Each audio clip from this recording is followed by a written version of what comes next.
И точно време е за гости. Оле веќе ја пречека нашата прва утринска гостинка, која што ќе ни помогне да се будиме наспани, да се будиме со полна енергија и да дознаеме во каква спрега се денот и ноќта, односно сонот со се она што не очекува во будна состојба. Билјана Лончар, добро утро, добре ни дојдовте. Драго ми е што говориме на една ваква убава тема, а јас пред да си го започнете разговорот, сакам да ве понудам, да ве послужам со се она што нудиме. Нудиме до македонско кафе, може би еспресо или чајче. Добро утро.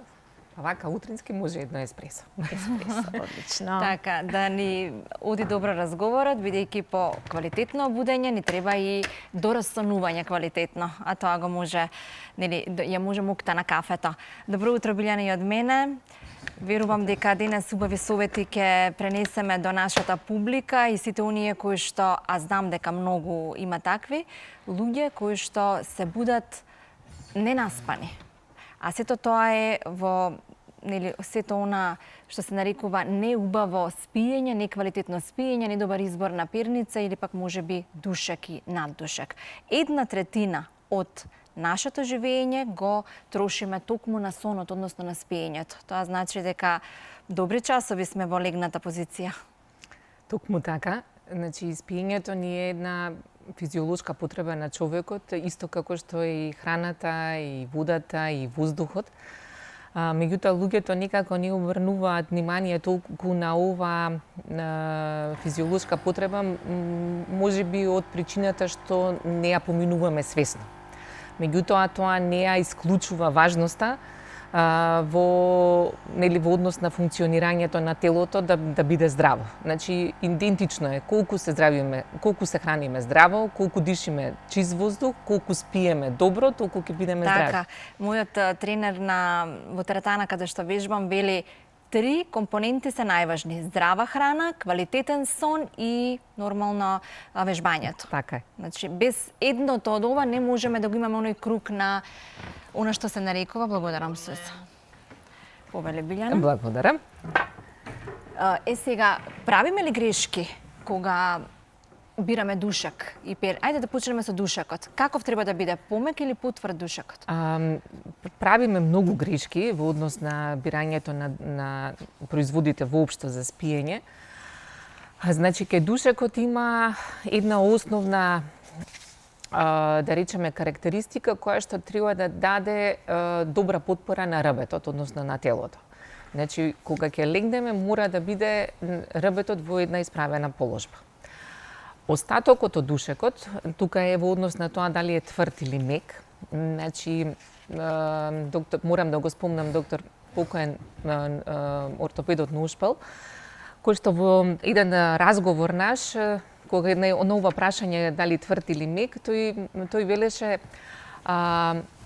токму ова, дека душекот мора да даде потпора на телото. Во однос на мекоста или тврдоста е веќе прашање на чувство на удобност. Кај нас, да речеме, обично балканско поднебје, луѓето сакаат да спијат повеќе на потврда, да речеме, подлога, мислејќи дека тоа е поздраво во однос на мекоста, меѓутоа тоа не мора да значи. Значи, битна е долу подлогата да е цврста, а основата, а слојот може да биде помек или поцврст во однос на преференциите на луѓето. Тој кажуваше еден случај во однос на времето, луѓето кога доаѓале со големи болки во грбот, нели се спиело на се и се што. И сега вика, јас што да им кажам, одете да купите нов душек, нели не може, туку извади ја вратата, па легни на низе за да биде сигурни дека рбетот е во... Така, има многу граѓани кои што им е удобно и кога ќе легнат долу на земја, за малку да го исправат грбот. Тоа веќе е индикација дека душекот на кој што спијат не е добар, заради тоа што рбетот зафаќа положба во која што не е во природна и така доаѓаат и болките. Значи, голем дел од болестите кои што се појавуваат на рбетниот столб е токму и поради неправилен душек или перница. Така, мислам дека можеме да гледаме и инсерти како треба да се спие. Еве, ова е правилната позиција кога рбетот ни е рамен со телото, односно душекот. А што е со перниците? И дали ако нешто недостасува, дали лоша перница или лош душек, и тоа може да влијае на недобро спиење. Така е. Значи, и перницата и како влијае врз квалитетот на сонот, заради тоа што вратот, да речеме, и тој дел на телото е многу важен и во однос на протокот на воздухот до главата.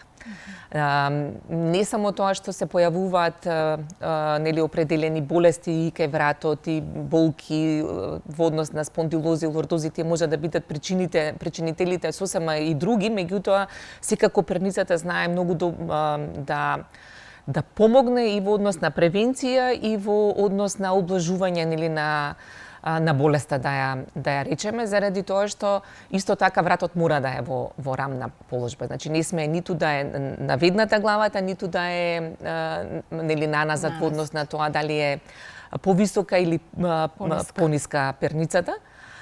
И морам да кажам дека ваквите производи, кога се однесува и на душекот и на перницата, мора да се пристапот да биде персонализиран, односно да биде личен. Вие го возможевте тоа во Лулка, мора да ве пофалам и да се заблагодарам што веќе на пазарот пусти овој бренд, бидејќи правите персонализирани перници. Што значи тоа персонализирани? Требаше ли конечно вакво нешто да се создаде кај нас? Да, морам да признам. Токму тоа го правиме од нашето искуство и нашата нели експертиза во однос на луѓето кои што се вклучени во сето ова.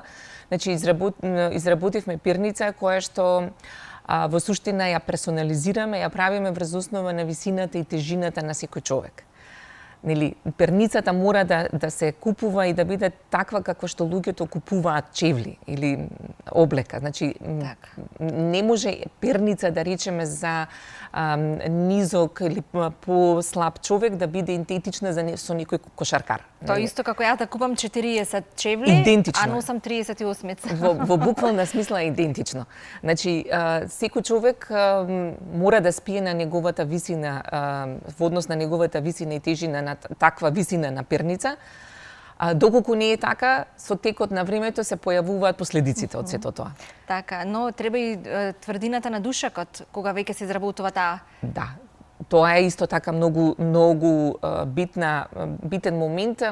Повторно е, перницата и душекот мора да бидат во еден сооднос, заради тоа што кога ќе се легне на душекот, телото пропаѓа определен дел. Сега, доколку е мек, телото пропаѓа многу повеќе доколку е цврст душекот.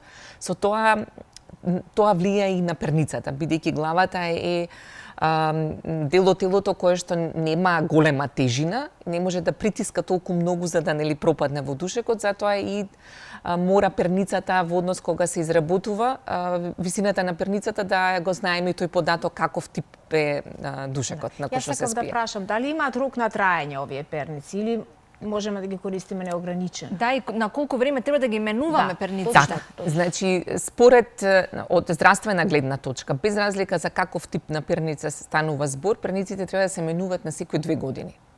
Од причина што голем дел од перниците, например, не се перат, и нели овие се перат? На влаката се пере, меѓутоа внатре јадрото не.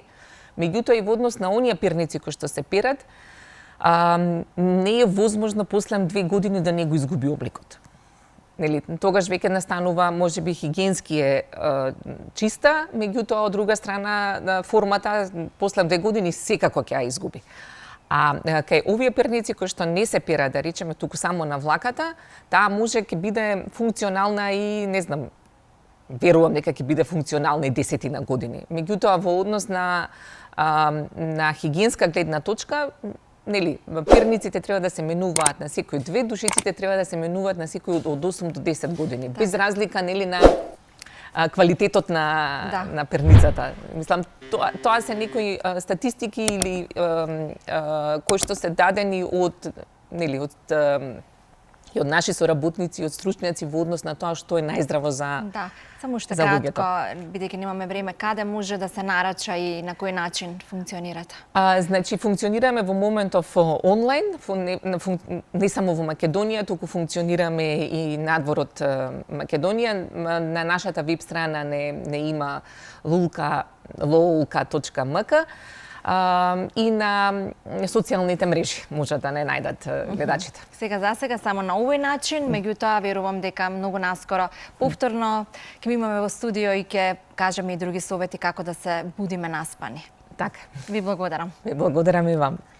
И јас многу ви благодарам, ова беше навистина многу корисен совет, особено за сите кои имаме проблем со сонот.